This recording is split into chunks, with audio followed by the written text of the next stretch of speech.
Good morning, class. I'm Jyoti Yadav with you, and we are doing our chapter 1 of history, tracing changes through thousand years. And be happy because this is the last topic of this chapter. From next class, we will start our new chapter. Okay, so today's our topic is thinking about time and historical periods. Okay, so students, if I ask you that what is the meaning of passing of time for you, so what you will say? You will say that, ma'am, passing of hours, passing of days, passing of years, according to clock and calendar, it is passing of time for us. But if you will view according to historians, then it is a little different from their view. According to historians, time is passing, but there are changes in social and economic organizations also as time passes, as well as the changes in social and economic organizations also occurred. So this is for historians, that historians जो है उनको लगता है, मतलब वो ऐसा उनका मानना है कि जैसे जैसे टाइम पास होता है वैसे वैसे जो भी हमारी सोशल या फिर इकोनॉमिक ऑर्गेनाइजेशंस हैं उसमें भी चेंजेस आते हैं। किस किस तरह से चेंजेस? जैसे आप सोशल में देखोगे तो जिस तरह से हमारे जो आइडियाज़ हैं वो चेंज हुए, उसके अलावा ये सारी चीज़ें, आइडियाज़ चेंज हुए, बिलीव्स चेंज हुए, है ना। बिलीव्स का तो हम बोल सकते हैं कि हमने लास्ट ही जो वीडियो थी उसमें किया था कि जो हमारे रिलीजन्स हैं उसके अकॉर्डिंग जैसे भक्ति के लिए व्यूज़ चेंज हुए लोगों के। उसके बाद नए नए क्या आए, नए नए हमारे डाइटीज़ आए, लोगों ने उनकी पूजा शुरू कर दी धीरे धीरे। पहले ब्राह्मण्स को ज़्यादा इंपॉर्टेंस दी जाती थी, और बाद में क्या हुआ, जो ब्राह्मण्स हैं और लोगों को लगा कि भाई जो ब्राह्मण्स हैं उनके बिना भी हम अपनी डिवोशन के थ्रू गॉड तक पहुंच सकते हैं। अपनी जो मतलब कि एक जो क्या अपनी जो बातें हैं वो भगवान तक पहुंचा सकते हैं बिना ब्राह्मण्स की हेल्प के भी। ओके, तो ये क्या था, ये आइडियाज़ और बिलीव्स में चेंज था लोगों का टाइम के साथ में। तो अगर हम बात करें इसके अलावा कि जो टाइम है, अगर हम इसकी स्टडी करने के लिए, जो भी पास्ट में हुआ है उसकी स्टडी करने के लिए, उसको और इजी बनाने के लिए हम क्या कर सकते हैं, जो अपना पास्ट है उसको अलग अलग पीरियड्स में डिवाइड कर देते हैं। पीरियड्स यानी कि पीरियड्स आपको लगता होगा कि आपकी क्लास में ही तो पीरियड्स लगते हैं।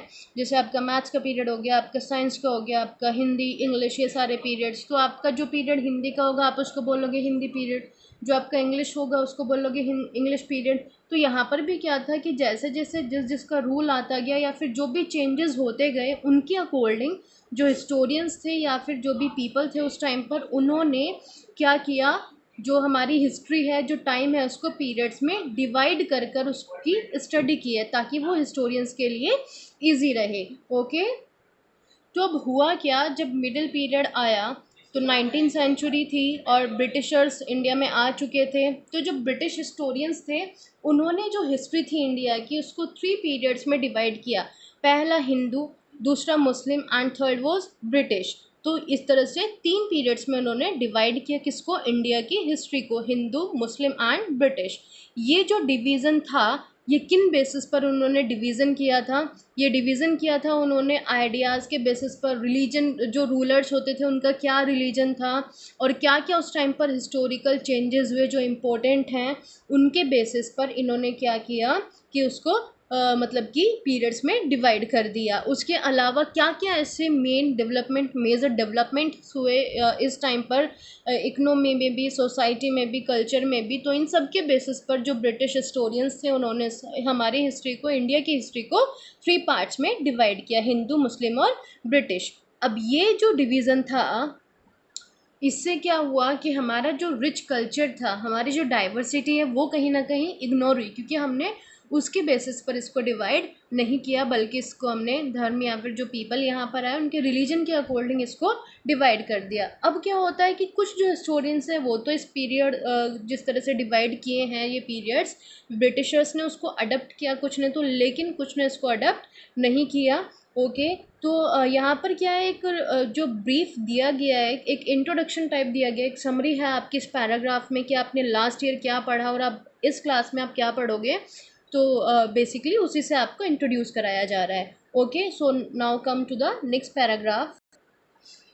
सो एज आई टोल्ड यू कि कुछ जो हिस्टोरियंस थे उन्होंने तो इस ये जो पीरियडाइजेशन था किसके अकॉर्डिंग, ब्रिटिशर्स के अकॉर्डिंग उसको फॉलो किया। इवन आज भी कुछ लोग उसको फॉलो करते हैं हिस्टोरियंस, लेकिन ज़्यादातर जो हिस्टोरियंस थे उन्होंने क्या देखा, इकोनॉमिक और सोशल फैक्टर्स को ज़्यादा इंपॉर्टेंस दी।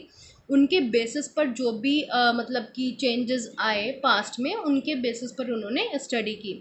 अब आप देखोगे कि लास्ट ईयर यानी कि 6th क्लास में आपने देखा कि जो हिस्ट्री है उसमें क्या था आपका, उसमें आपने क्या पढ़ा, उसमें आपने अर्ली सोसाइटीज़ के बारे में पढ़ा, लाइक हंटर गैदरर्स के बारे में, अर्ली फार्मर्स के बारे में, जो पीपल टाउन्स में रह रहे थे, विलेजेस में रह रहे थे उनके बारे में, और जो अर्ली एम्पायर्स सेटअप हो रही थी उनके बारे में, और किंगडम्स के बारे में, जो सबसे पहले किंगडम्स या फिर एम्पायर्स सेटअप हो रही थी उनके बारे में आपने पढ़ा था।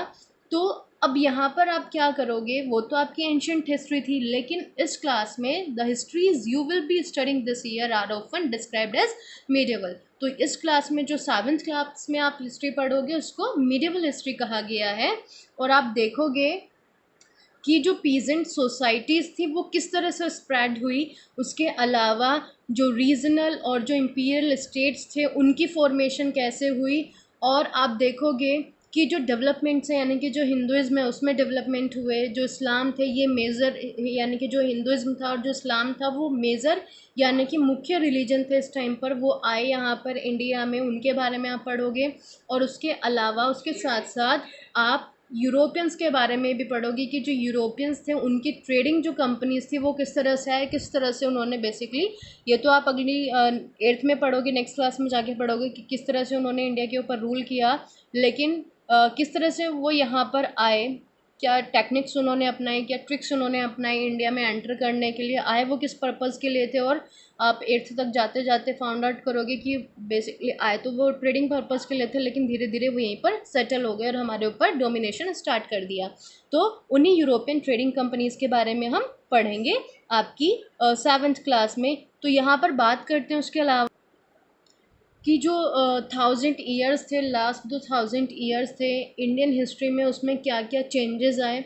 क्योंकि अगर हम देखें 16 और 18 जो सेंचुरी है वो पूरी तरह से डिफरेंट है किससे, 8 और 11 सेंचुरी से, जिसके बारे में हमने एंशियंट हिस्ट्री यानी कि 6th क्लास में पढ़ा था। उसके अलावा ये जो पूरा एंटायर पीरियड है इसको हम मीडिएवल पीरियड ही डिस्क्राइब करते हैं, लेकिन ये मॉडर्न पीरियड से क्या है, बहुत ज़्यादा डिफरेंट है। क्योंकि मॉडर्न टाइम में क्या हुआ, इसमें मटेरियल प्रोग्रेस ज़्यादा हुई, यानी कि आपकी जो इंडस्ट्रीज़ वगैरह हैं वो सेटअप होनी शुरू हुई, और उसके अलावा इंटेलेक्चुअल एडवांसमेंट की तरह मॉडर्न पीरियड को हमारे देखा जाता है। ये भी माना जाता है कि जो मीडिएवल पीरियड था उसमें क्या हुआ, चेंजेस जो थे वो बहुत ज़्यादा नहीं हुए, लेकिन क्या है, चेंजेस तो हुए हैं हर टाइम में, यानी कि हर टाइम में कुछ ना कुछ चेंज तो होता है, तो इसलिए यहाँ पर भी इस व्यू से भी ये इम्पोर्टेंट है। ओके, तो यही था आपका आज का बेसिकली। बस आप यही देखोगे कि जो लास्ट 1000 ईयर्स हैं और वो किस तरह से पूरी तरह से चेंज आया उसमें। और आपने जो एंशियंट हिस्ट्री पढ़ी 6th क्लास में, जो हिस्ट्री पढ़ी, और 7th में आप जो पढ़ोगे वो पूरी क्या है, डिफरेंट है। आप कंपेयर करोगे दोनों बुक्स को तो आपको लगेगा कि हाँ कितने सारे जो चेंजेस हैं वो इतने ज़्यादा मतलब कि सेंचुरीज़ में आए हैं। तो हम अब नेक्स्ट क्लास में आपके जो सेशन होगा वो क्वेरी सेशन होगा, उसके बाद हम अपना नेक्स्ट चैप्टर स्टार्ट करेंगे। Thank you.